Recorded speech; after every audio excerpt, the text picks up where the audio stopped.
आशिकान रसूल की दीनी तहरीक दावत इस्लामी अपने फलाही शोबे FGRF की खिदमात की बदौलत गजा फ़लस्तीन में खैर ख्वाही उम्मत करते हुए पेश है। इस सिलसिले में एक मरतबा फिर अल्लाह पाक के आखिरी नबी मोहम्मद अरबी सल्लल्लाहु अलैहि वसल्लम की दुखियारी उम्मत की खैर ख्वाही के साथ साथ पानी पिलाने की फजील से बरकत पाने के लिए FGRF ने गजा फ़लस्तीन के आशिकान रसूल में पानी तकसीम मुहिम को जारी रखते हुए मुख्तलिफ टैंकर्स के जरिए से पानी की फराहमी का सिलसिला किया। गजा फ़लस्तीन के आशिकान रसूल के लिए पानी की तकसीम के हवाले से FGRF ने अपनी खिदमात पेश की, जिसे मकामी आशिकान रसूल ने खूब सराहा। इस हवाले से मदनी खबरों को बताया गया।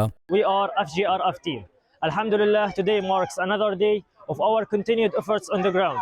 So we are here today on Wednesday, the south of Gaza Strip, specifically in Deir al-Balah, working to distribute clean drinking water to displaced families. Through your unwavering support, we've been able to provide this essential resource, hoping we can provide more and more, inshallah, with your generous and continuous support. जज़ाकुमुल्लाहु खैर। Madani channel के नाज़रीन, आप भी दावत इस्लामी के तहत दीनी कामों में पेश रहते हुए दीन मतीन की खिदमत में अपना हिस्सा शामिल कीजिए।